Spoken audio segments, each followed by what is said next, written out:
Hello and welcome to week 3, day 4 of reading through the Bible in a year, reading a little bit in the Old Testament, the New Testament, Psalms, and Proverbs each time we read.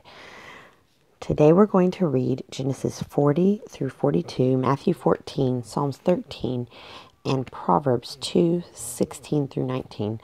I'm dedicating this project to Lynn Bruce. She is a beautiful example of pursuing knowing God through His Word in the face of unspeakable challenges of life as she battles a terminal illness. May her healing come even this year. Genesis 40.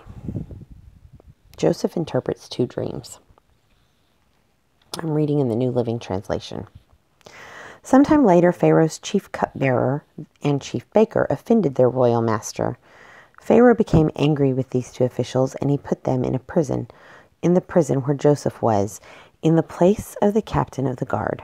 They remained in prison for quite some time, and the captain of the guard assigned them to Joseph, who looked after them.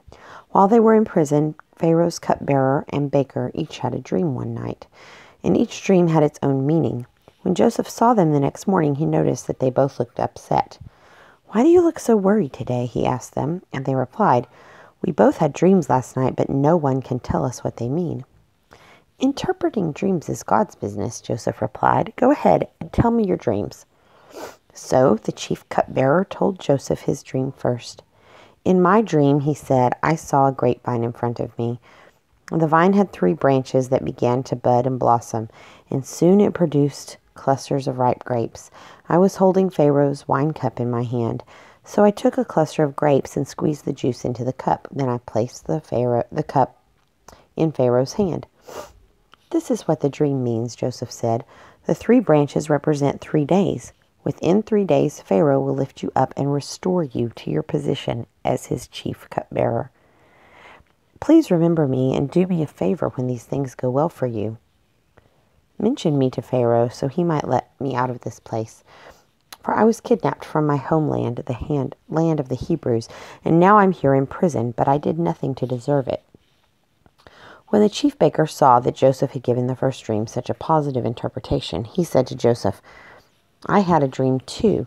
In my dream there were 3 baskets of white pastries stacked on my head. The top basket contained all kinds of pastries for Pharaoh, but the birds came and ate them from the basket on my head." "This is what the dream means," Joseph told him. "The 3 baskets also represent 3 days. 3 days from now, Pharaoh will lift you up and impale your body on a pole. Then birds will come and peck away at your flesh." Pharaoh's birthday came 3 days later, and he prepared a banquet for all his officials and staff. He summoned his chief cupbearer and chief baker to join the officials. He then restored the chief cupbearer to his former position so he could again hand Pharaoh his cup. But Pharaoh impaled the chief baker just as Joseph had predicted when he interpreted his dream. Pharaoh's chief cupbearer, however, forgot all about Joseph, never giving him another thought. Pharaoh's dreams. 2 full years later, Pharaoh dreamed. Chapter 41. 2 full years later, Pharaoh dreamed that he was standing on the bank of the Nile River. In his dream, he saw 7 fat, healthy cows come up out of the river and begin grazing in the marsh grass. Then he saw 7 more cows come up behind them from the Nile. But these were scrawny and thin. These cows stood beside the fat cows on the riverbank. Then the scrawny, thin cows ate the 7 healthy, fat cows. At this point in the dream, Pharaoh woke up. But he fell asleep again and had a second dream. This time he saw 7 heads of grain, plump and beautiful, growing on a single stalk. Then 7 more heads of grain appeared, but these were shriveled and withered by the east wind, and these thin heads swallowed up the 7 plump, well-formed heads. Then Pharaoh woke up again and realized it was a dream. The next morning, Pharaoh was very disturbed by the dreams, so he called for all the magicians and wise men of Egypt. And when Pharaoh told them his dreams, not one of them could tell him what they meant. Finally, the chief cupbearer, spoke up. Today I have been reminded of my failure, he told Pharaoh. Some time ago you were angry with the chief baker and me, and you imprisoned us in the place of the captain of the guard, in the palace of the captain of the guard. One night the chief baker and I each had a dream, and each dream had its own meaning. There was a young Hebrew man with us in the prison who was a slave of the captain of the guard. We told him our dreams, and he told us what each of our dreams meant. And everything happened just as he predicted. I was restored to my position as cupbearer, and the chief baker was executed and impaled on a pole. Pharaoh sent for Joseph at once, and he was quickly brought from the prison. After he shaved and changed his clothes, he went in and stood before Pharaoh. Then Pharaoh said to Joseph, I had a dream last night, and no one here can tell me what it means. But I have heard that when you hear about a dream, you can interpret it.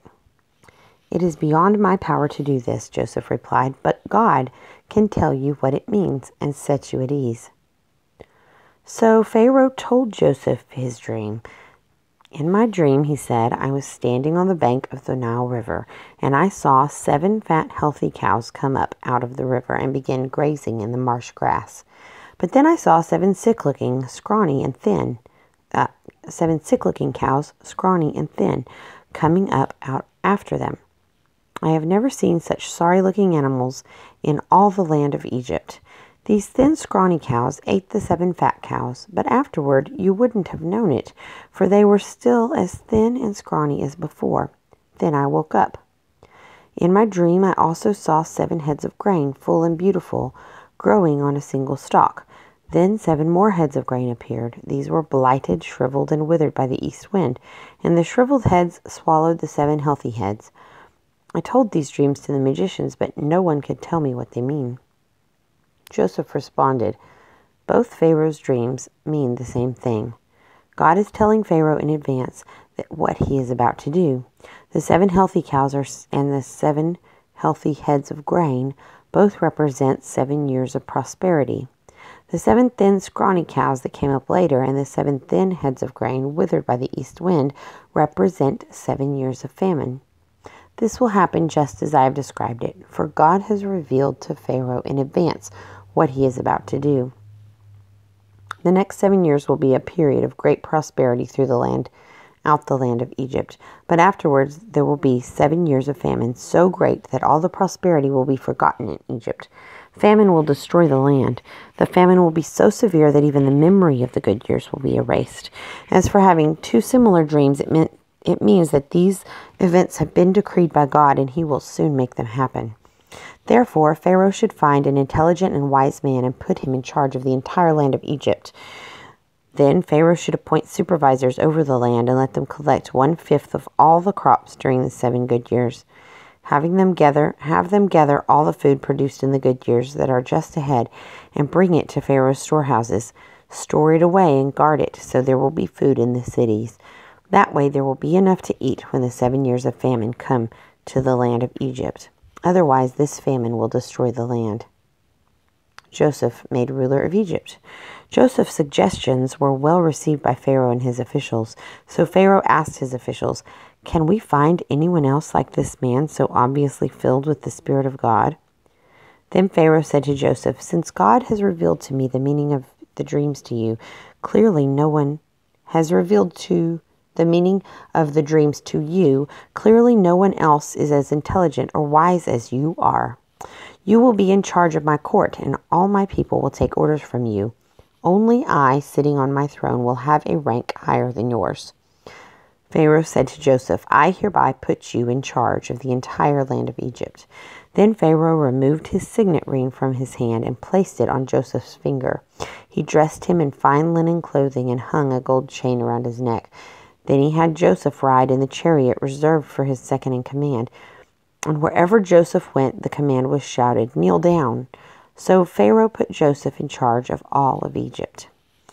And Pharaoh said to him, "I am Pharaoh, but no one will lift a hand or foot in the entire land of Egypt without your approval." Then Pharaoh gave Joseph a new Egyptian name, Zaphanath-Paneah. He also gave him a wife whose name was Asenath. She was the daughter of Potiphar, the priest of On. So Joseph took charge of the entire land of Egypt.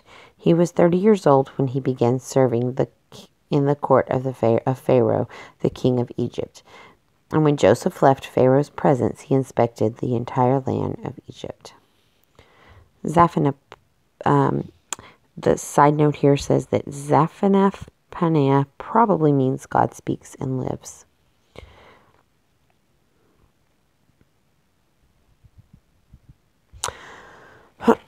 As predicted, for 7 years, the land produced bumper crops. During those years, Joseph gathered all the crops grown in Egypt and stored the grain from the surrounding fields in the cities. He piled up huge amounts of grain like sand on the seashore. Finally, he stopped keeping records because there was too much to measure.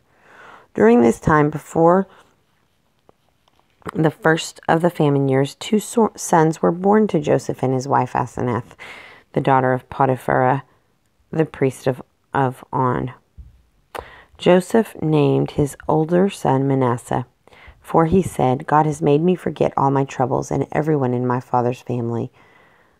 Joseph named his second son Ephraim, for he said, God has made me fruitful in this land of my grief. At last, the 7 years of bumper crops throughout the land of Egypt came to an end. Then the 7 years of famine began, just as Joseph had predicted. The famine also struck all the surrounding countries, but throughout Egypt there was plenty of food. Eventually, however, the famine spread throughout the land of Egypt as well. And when the people cried out to Pharaoh for food, he told them, Go to Joseph and do whatever he tells you. So, with severe famine everywhere, Joseph opened up the storehouses and distributed grain to the Egyptians, for the famine was severe throughout the land of Egypt. The people from all around came to Egypt to buy grain from Joseph because the famine was severe throughout the world. Chapter 42. Joseph's brothers go to Egypt.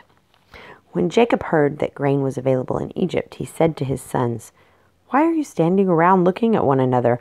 I have heard there's grain in Egypt. Go down there and buy enough grain to keep us alive. Otherwise, we'll die. So Joseph's 10 older brothers went down to Egypt to buy grain. But Jacob wouldn't let Joseph's younger brother Benjamin go with them, for fear some harm might come to him.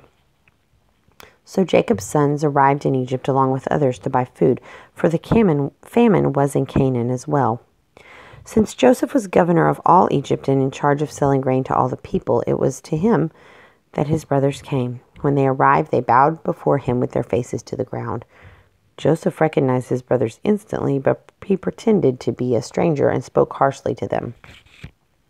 Where are you from? He demanded. From the land of Canaan, they replied. We have come to buy food. Although Joseph recognized his brothers, they didn't recognize him, and he remembered the dreams he'd had about them many years before. He said to them, You are spies. You have come to see how vulnerable our land has become.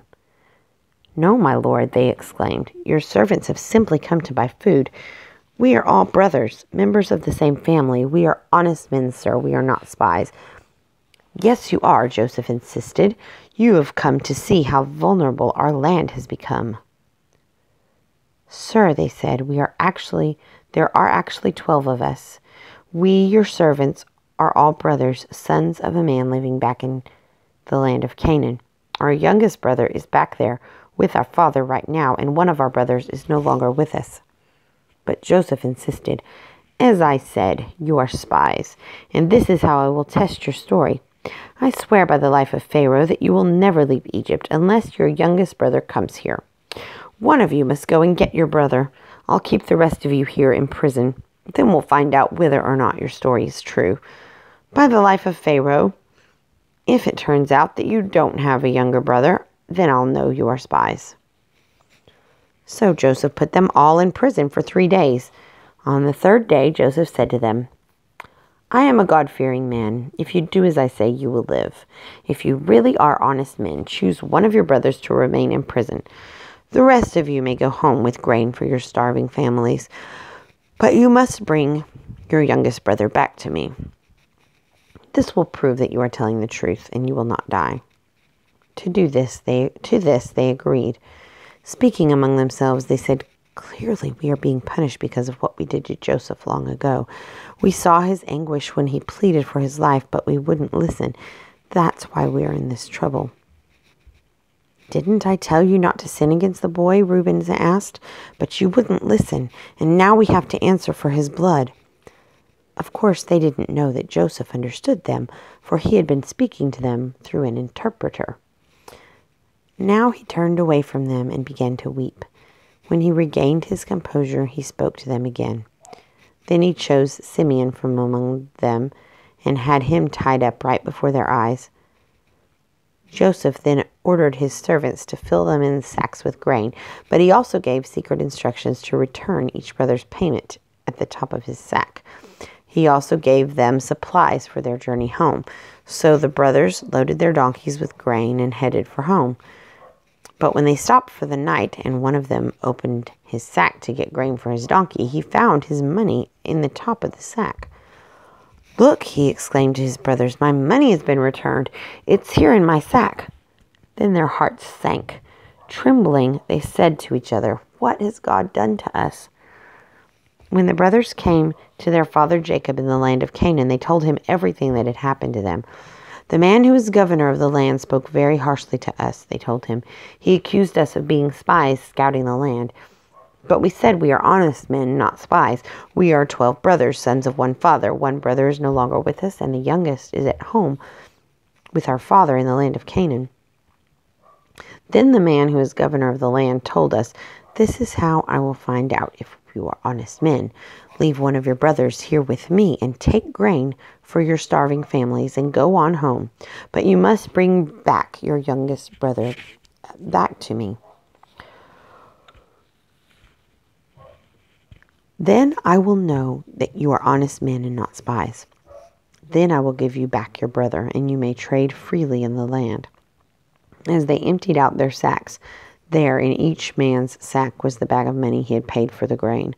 The brothers and their father were terrified when they saw these bags of money. Jacob exclaimed, "You are robbing me of my children. Joseph is gone, Simeon is gone, and now you want to take Benjamin too? Everything is going against me." And then Reuben said to his father, "You may kill my 2 sons if I don't bring Benjamin back to you. I'll be responsible for him, and I promise to bring him back."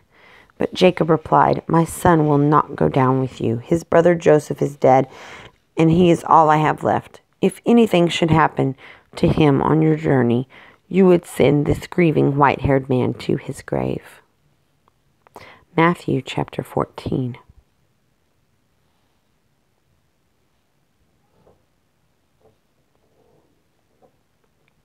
The death of John the Baptist. When Herod Antipas, the ruler of Galilee, heard about Jesus, he said to his advisers, "This must be John the Baptist raised from the dead. This is why he can do such miracles." For Herod had arrested and imprisoned John as a favor to his wife Herodias, the former wife of Herod's brother Philip. John had been telling Herod, "It is against God's law for you to marry her." Herod wanted to kill John, but he was afraid of a riot because all the people believed John was a prophet. But at a birthday party for Herod, Herodias' daughter performed a dance that greatly pleased him. So he promised with a vow to give her anything she wanted. At her mother's urging, the girl said, "I want the head of John the Baptist on a tray." Then the king regretted what he had said. But because of the vow he had made in front of his guests, he issued the necessary orders. So John was beheaded in the prison, and his head was brought on a tray and given to the girl, who took it to her mother. Later, John's disciples came for his body and buried it. Then they went and told Jesus what had happened. Jesus feeds 5,000. As soon as Jesus heard the news, he left in a boat to a remote area to be alone. But the crowds heard where he was headed and followed on foot from many towns. Jesus saw the huge crowd as he stepped from the boat, and he had compassion on them and healed their sick. That evening the disciples came to him and said, "This is a remote place and it's getting late. Send the crowds away so they can go to the villages and buy food for themselves." But Jesus said, "That isn't necessary. You feed them." "But we only have 5 loaves of bread and 2 fish," they answered. "Bring them here," he said. Then he told the people to sit down on the grass. Jesus took the 5 loaves and 2 fish, looked up toward heaven, and blessed them. Then, breaking the loaves into pieces, he gave the bread to the disciples, who distributed it to the people. They all ate as much as they wanted, and afterward the disciples picked up 12 baskets of leftovers. About 5,000 men were fed that day, in addition to all the women and children. Jesus walks on water. Immediately after this, Jesus insisted that his disciples get back into the boat and cross to the other side of the lake, while he sent the people home. After sending them home, he went up into the hills by himself to pray. Night fell while he was there alone. Meanwhile, the disciples were in trouble far away from land, for a strong wind had risen and they were fighting heavy waves. About 3 o'clock in the morning, Jesus came toward them walking on the water. When the disciples saw him walking on the water, they were terrified in their fear. In their fear, they cried out, "It's a ghost!" But Jesus spoke at once to them. "Don't be afraid," he said. "Take courage, I am here." Then Peter called to him, "Lord, if it's really you, tell me to come to you walking on the water." "Yes, come," Jesus said. So Peter went over the side of the boat and walked on the water toward Jesus. But when he saw the strong wind and waves, he was terrified and began to sink. "Save me, Lord," he shouted. Jesus immediately reached out and grabbed him. "You have so little faith," Jesus said. "Why did you doubt me?" When they climbed back into the boat, the wind stopped. Then the disciples worshipped him. "You really are the Son of God," they exclaimed. After they had crossed the lake, they landed at Gennesaret. When the people recognized Jesus, the news of his arrival spread quickly throughout the whole area, and soon people were bringing all their sick to be healed. They begged him to let the sick touch at least the fringe of his robe, and all who touched him were healed.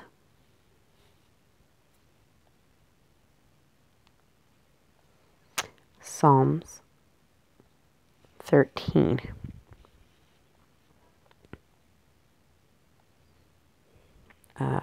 Where is it? Okay, let's see.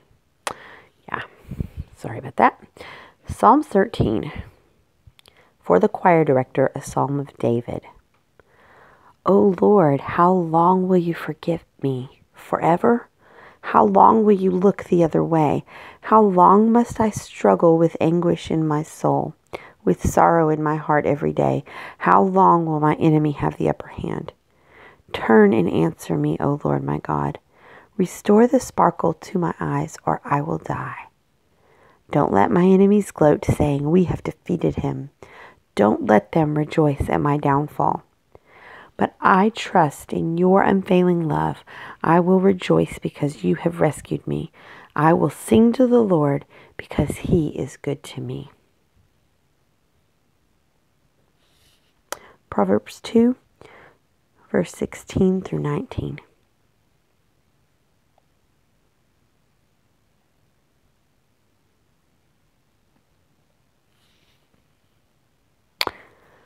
Proverbs 2, verse 16 through 19. Wisdom will save you from the immoral woman, from the seductive works of the promiscuous woman. She has abandoned her husband and ignores the covenant she made before God. Entering her house leads to death. It is the road to the grave. The man who visits her is doomed. He will never reach the paths of life.